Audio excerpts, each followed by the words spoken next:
Hi folks, it's week 19 and we've got a guest with us today. This is Dave McGrath from Reenactment Scotland.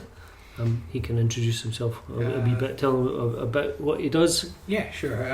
Reenactment Scotland is a website that's pretty much a database for reenactment in Scotland, listing all the events that are going on as well as all the groups, places where you can buy kit.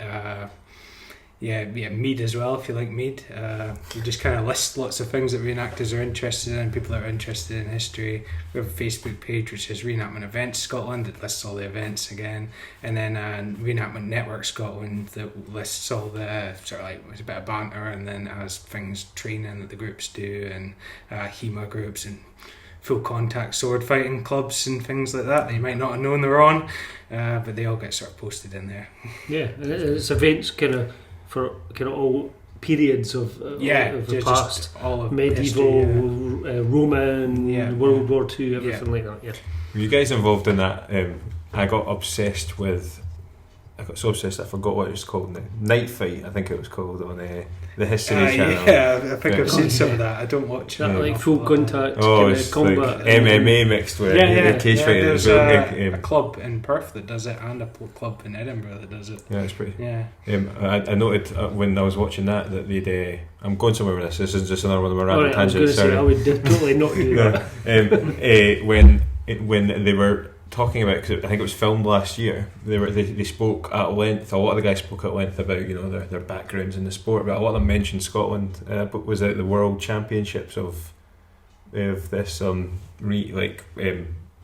contact reenactment fighting? I think it was held in Scone. Yeah, they held it in Scone. Yeah, it was a big event. Like, there was a lot of folk there. Yeah. It was crazy. I went up for it. I think it was over 3 days. Yeah, the start of last year. Is it quite a popular scene in general? It's become a bit of prize fighting. It's kind of. It used to be. I knew a couple of guys that were involved in it that did reenactment, and then it became a serious sport. Yeah. So it all kind of changed from people that maybe did a bit of MMA, got into wearing armour and knocking into each other very hard. So it became really serious over the last couple of years, and now it's a full-on sport with prize money and stuff and world tournaments. Okay. So what's your so we've drinking beer, we were talking about this. Yeah, we're kind of sipping away at a beer. So Dave has kindly brought us this beer here, Traquair Jacobite Ale. So Traquair House they host some of these. Yeah, they host a big event at the start of every year. It's one of the ones that kicks it off at Traquair House. And they always have like a special beer for it, and I've got one of the ones that they released this year as well. But this is the one that they came out with, I think, just a couple of years ago. And it's a recreation of one that they found a recipe for from the Jacobite period, and it's a brewery that was there at the time, but then it closed down in the 1800s, and then they brought it back in the 60s or 70s, and now it's sort of still quite a microbrewery. That's pretty awesome. They used some of the original kit, like from before we refurbished it. Oh, nice. Yeah. So it's quite neat. So it says on the bottle it's a flavoured strong beer, and it's quite like a porter sort of style of beer. Says, as I said just before we went to air, it reminded me of the Brewshed porter, in that, which is quite surprising itself because it's 8%, and the Brewshed one I think is it's only about 3 or 4 3 and a bit. Yeah. Interesting, and it seems to be flavoured with coriander. Yeah. So it's in the ingredients. You can smell it. There's it's something there in the nose. There's definitely something in there. I'm really enjoying it. I think it's lovely. Where's it's 8% as well, which is you wouldn't expect for the. I really wouldn't think that was 8% if I was just had been handed that. So this was brewed for like a Jacobite kind of themed reenactment event. Is that what do you personally enjoy? What's your kind of reenactment era? I'm more into medieval, probably sort of Wars of Independence, Robert the Bruce and William Wallace, that sort of time period, Andrew de Murray. I've got really into Vikings when I was a kid, and then when I got into reenactment, I came across a reenactment society that did medieval, the Historic Saltire Society. And you'll see them at lots of Historic Scotland events, little Lithgow and things. And I started kicking about with them, and I got really into medieval, and I kind of get obsessed, and it's a proper rabbit hole when you get into reenactment and history, because there's so many avenues you can go down, where it's crafts or just sword fighting. You kind of just get sucked into it It's a bit like comics. Yeah, I think yeah. I've seen the same cartoon strips applied to comics, and like a parent, trying to discourage their kid from going to the comic shop because as soon as they get hooked on comics, they'll be skint for life. Yeah, and it's a bit the same with the reenactment. You end up buying lots of kit and stuff like that. Other vices, motorbikes, it's the same story. Yeah, absolutely. Yeah. So what's ours? Beer, I guess. It's beer, absolutely. Beer and comics is mine. The rabbit hole's quite right. You do. We talk about this quite a lot when we're not at air. Like you go from like buying cases of like Carling and Foster's and into 2 beers from like a total niche brewery from like North Wales or fine drinking. And you realise like my wife's noticed that she's like, I spend more money on beer but drink less beer. Yeah. She's like, you've gone from going through a case in a week to having 2 beers at the weekend, but a case of piss poor. Yeah, exactly. 3.5%. Exactly. To 2 or 3 quality, really flavours. It's a big movement though. It's kind of absolutely. The country's the same. It's so big that apparently Netflix have commissioned a comedy series called The Brews Brothers, which is coming out sometime. So such a really good name. We could have done that. And the reason I know about this is Pilot, the brewery in Leith, tweeted about it, saying that there's absolutely no way they can squeeze comedy out of working in a brewery, which I thought was quite funny. Pilot are great. If you've got Twitter, you should follow. They're hilarious. They're the funniest brewery. Yeah, so thank you. Welcome back. Yeah, you didn't know we were away. It's fine. Will we do our first comic? Yeah, absolutely. Let's do a comic. Who's going to go first? I go first because I just not got much to say about this. You go first. I read this specifically because a friend of the podcast, Stephen Ingram, wrote it, and you gave it to me from your time at the Edinburgh comic book market. Yeah. It's called Murmur. It's number 2 in the Murmur series. I've not read number 1 yet, and I'm desperate to know. I've got it, but I need to find it. Lovely. It was a 2-story, quite a short comic. Two small stories actually. It was the first comic I've been able to give to my wife and just go and read that. Like, trust me, just go with it and see what you think. 2 lovely little stories. One that's about one called a Viking burial, and one called Solace. Just 2 really heartfelt stories that have got nice little twist to them, and I really enjoyed it.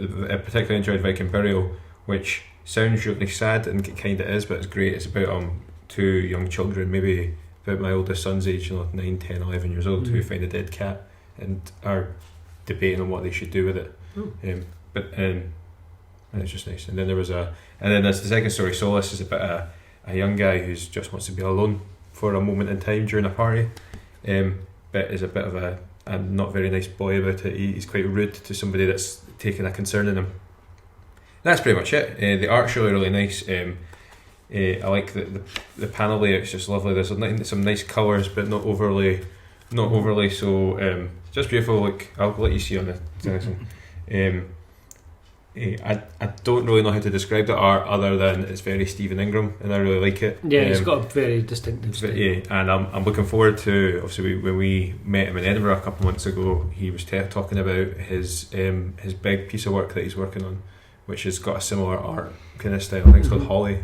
Yeah, so this is the new one that's coming out, which has got the working title of Holly. That's right. Working title, absolutely. But yeah, I really enjoyed that, and that was Murmur. There's not much to say about it, but it is beautiful. Yeah. And as I said, you've got a lot of beer to drink up, Jeff. So is that way? I noticed widening eyes as I was coming to the end of that review. I'm wondering, do we crack open another one, or are we crack open? Right, okay, right. Let's go for this one then. Right, so this one that I'm cracking open now is from Yeastie Boys. Which might get beer a week. It's a combo between Yeastie Boys and Vocation Brewery.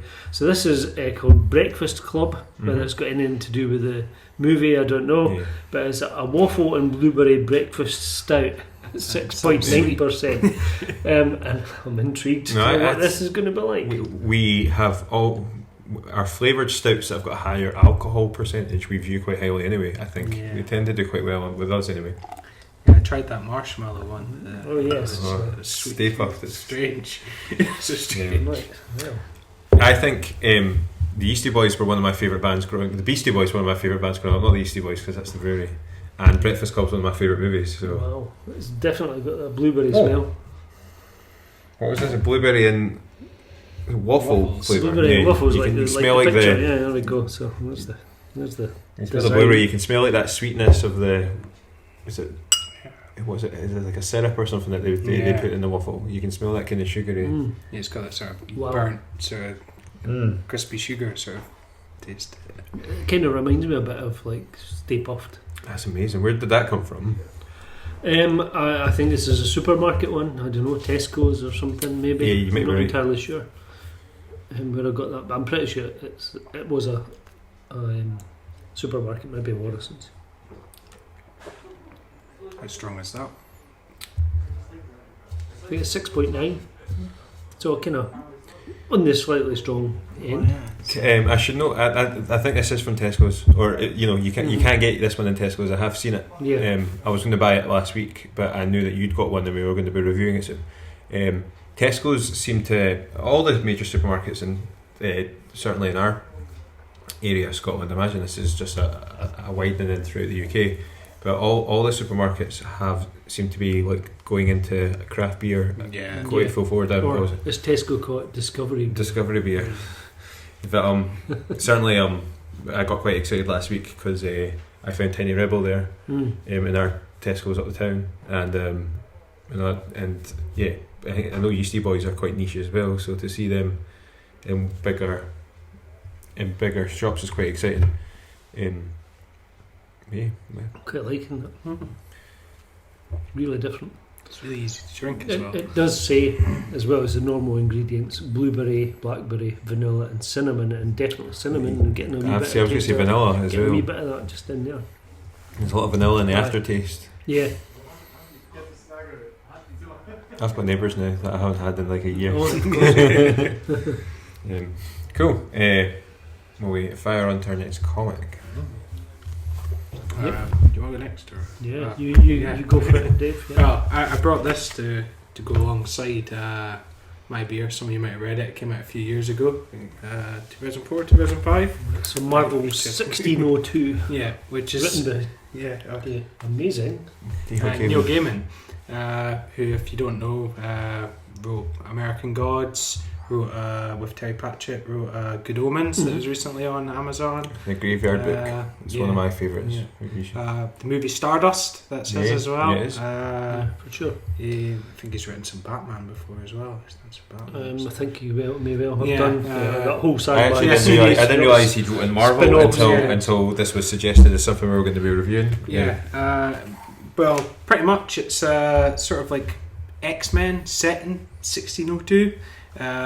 So it's like they're witch-born because there's a lot of witch burnings at that sort of time period, and it fits into the timeline like really well. It's like just fantastic book, really. It's got like a lot of text heavy. He writes a lot of novels, so it's really text heavy, so it's a really good read. You get a lot out of it. I think you can get it on Amazon for like £12-15 or something. Like, so it's it's a good few hours in reading it rather than skim through. So it's set in the time of Elizabeth I, isn't it? Yeah. And Nick Fury is her kind of right hand man. Yeah. And she also has Doctor Strange working for her kind of behind the scenes, so it's all the political kind of stuff going on behind the scenes. I think on the continent it's Magneto, and he's rounding up like witch-born like mutants and stuff, sort of like the Spanish Inquisition sort of style. It's just great. It's good. Yeah, I've read this and I thought it was really good. Do the characters behave like they would, or? Apart from kind of speaking Shakespeare. It kind of follows Daredevil as well, and Spider-Man sort of slips in as well. But they don't really. Well, I won't give any of it away. It goes on. The series continues as well under other writers, but it's worth checking out. Yeah, definitely an intriguing, different sort style. of nice artwork as well, and then it just sort of like has a few twists in it, so there's things to check out when I give it away. Okay, next one. Our third beer is Bliss Point by Thornbridge. It's a hazy American pale ale. I haven't heard of where's Thornbridge? No, I don't know them. I have had beer by them. But Yeah, so have I. I'm just Bakewell in the really UK. Unusual, funny smell. Yeah. So right, let's play the hop challenge. What are you getting in there based on? I don't know. It's a very odd. I wouldn't say it's got a terribly pleasant smell. Actually, I love that. I really enjoy the smell of that. It's not as citrusy as I would expect. It's got that it's got Cascade in there, and it's got Azaka. That Azaka brings Azaka's like a really weird kind of. Yeah. I think It's that's not commonly used, is it? That and mosaic hops give like beer a really bizarre kind of smell that almost smells like something's burning. It's really quite strange. Yeah, it's really lemony. Yeah. And there's Citra in here as well, which is possibly where the lemonade's coming from. But to the point of like almost like a tops. Yeah, not to be harsh, but no, you can like really get that. It's the first can that we've drunk that has like a suggestion what food you should be eating with it. Yeah, I'd say eat what's curry it with or it. something. A spiced falafel burger. Falafel burger. Yeah, I eat a lot of veggie burgers. Yeah. I could totally. Yeah, me too. I'm enjoying that as probably that's moving into like tiny rebel country of kind of mixing some hops up and doing something kind of It's really refreshing. I really like that.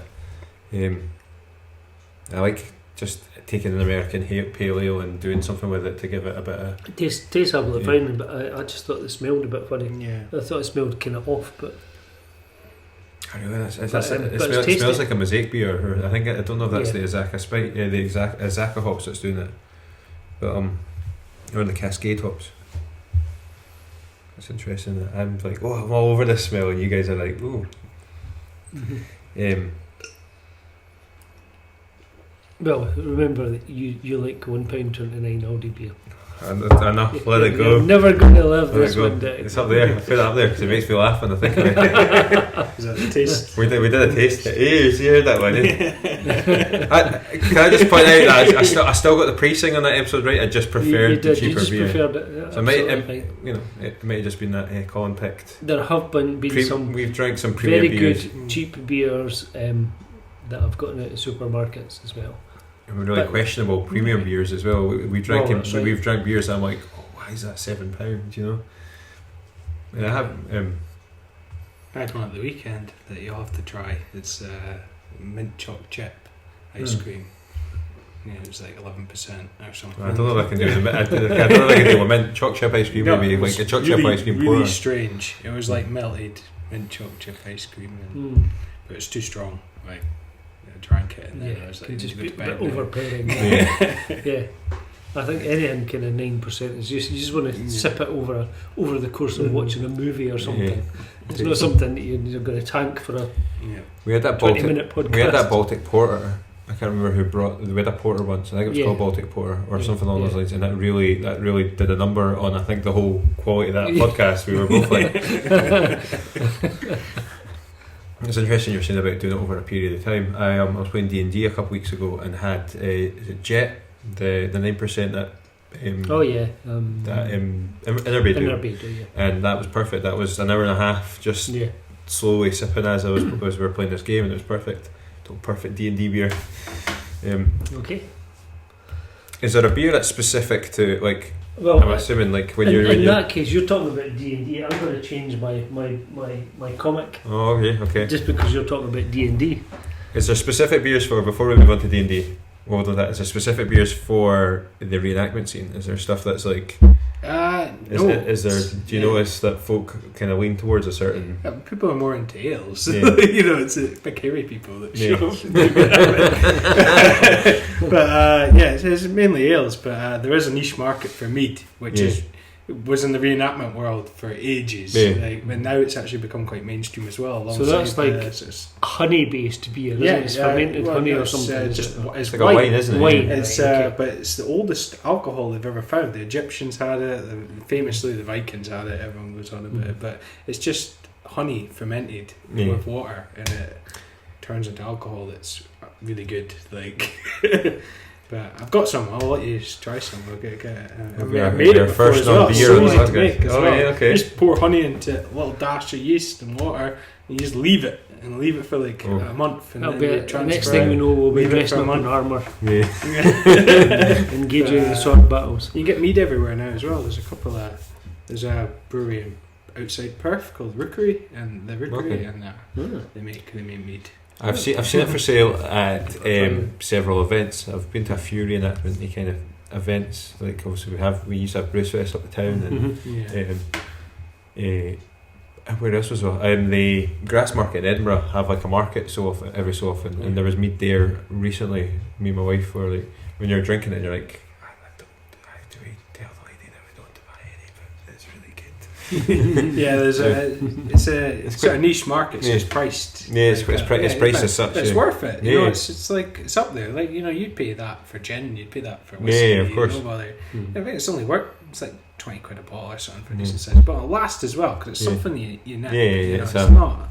It's an event drink, isn't it? Well, I go to a reenactment event. I'll drink a whole bottle, but that's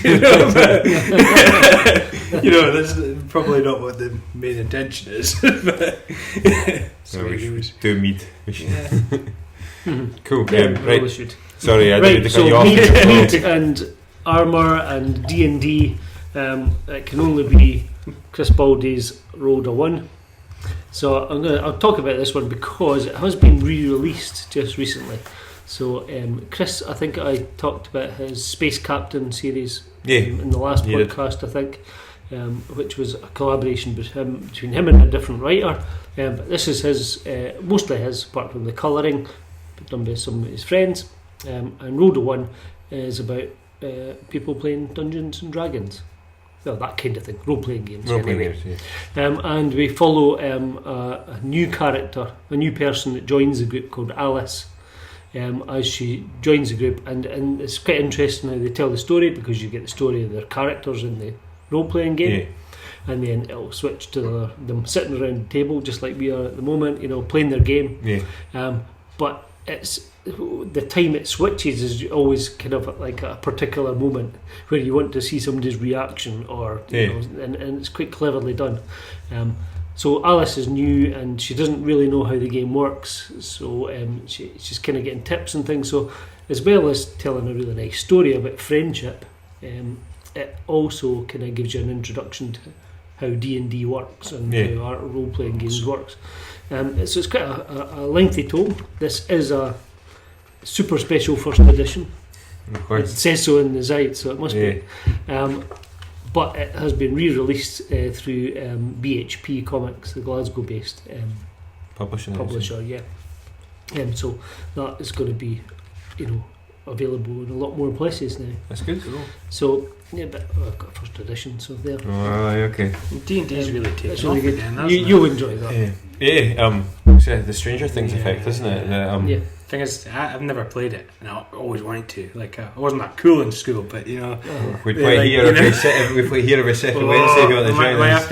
You have to teach me though, because you read the book first. That will teach you all you need to know about. Like kids these days have got it easy. You can find people to do these things, so you're like, you don't want to tell everyone that you'd like to try. Yeah, you want to play Magic or you want to play Dungeons and Dragons. When I was it's all online as well. When I was a teenager, when I went to high school, there was 2 or 3 kids that I found out played D&D, and one of them asked me if I wanted to go and do it, and we ended up playing for many years. But it was a real niche thing and total nerdy thing that you would never get a girlfriend through, whereas these days it's much more socially acceptable. It is. There's quite a lot of celebrity gamers, isn't there, that play them. I think it's just finding the people, and then we've got a. I used to run the one at my local high school that I teach at, and I gave it up a couple of years ago, and it was taken up by one of my friends, and she's running it now.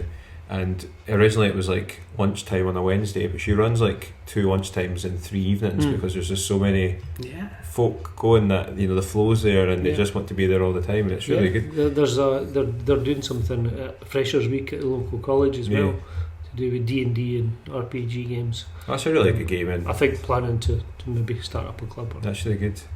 I've got a group in here that I keep trying to get conical with we're doing, it's Far too busy. Exactly that. But no, it's good fun, and it's a good way to spend 3 or 4 hours with your pals, just having a bit of a nonsense fun. I'll read that. It's good. Yeah, you enjoy it. Cool. I really enjoyed the have you read Adventure Time yet? The Adventure Zone one that I lent you. No, I haven't got around to it. No, it's on my list. That's so It's good. in It's the so pile good. of comics to read. But yeah, Awesome. I saw the local comic shop got number 2 in. Yeah, I know. It's on my list It's to on buy. your list. Hey. Okay, I think we've done 3 beers with 3 comics. Will we That's we're wrapping up. That's for a wrap it. up Okay, for this week. well, we've got nothing to drink? drink. Was But there cheers. Cheers. Yeah. Was there a My beer? favourite. Oh, do you want to be part of the beer? I don't know. Oh, we've got to decide to vote for the first time, right? Yeah. Okay. So I've got what was it called again? Traquair Jacobite ale. Strong kind of dark beer. Got the Breakfast Club Breakfast Stout, and I forgot what this one's called. Bliss Point from Thornbridge. Pale ale, so quite different. Yeah, really. you really mixed these up were this week, similar, didn't but they're but I different. really found we did it in the right different. order as well, because Yeah. that was quite neat, and then that was really like quite sweet, and then this one was and, nice and Like this refreshing. this kind of was a bit like the sorbet. Yeah. That Yeah. kind of Yeah, it freshens was a your meal. mouth. Yeah, after we'd had the meal. Do we know where this one came breakfast from? Interesting. I think that was a supermarket one as well. Yeah. Possibly. Actually, no. I might have got this in maybe a Beer 52 box or Okay. something. Possibly. I've got a favourite. I think it might be. You've got a favourite? Okay, I go and think tell us the what's your Jacobite favourite. one knocked the other. Though that was the best one Yeah, of the, you- of the you 3 really quite like easily, that I think. the most. I've Yeah. got nostalgia for that one. So Mhm. it's like one of the best events of the year, and I always go and I always get a few bottles when at the event. So it's I like think a- I'm it's got a slightly lot of torn attachment. between these two, but yeah, the flavour was maybe a bit kind of just overindulgent a little bit. I think the difference for someone Like would be that. I could drink a lot of these. I could drink quite a few of them, but I don't know if I could I drink. wouldn't drink. more Yeah, than drink one. Yeah, That'd be at a enough. time. What's quite But- dangerous about the Jacobite is I feel like I could drink quite a few of them because Yeah. it's quite smooth and not notice. Yeah. Yeah, not you're notice. It's slowly quite- slipping under the Comes in table. pints. Yeah. I find that quite unbelievable. Right. So have we decided? Person- Yeah. Yeah, Okay then. so that was quite an easy one this week. Well done, Traquair. Jacobite. Okay, thank you guys. Cheers. Cheers.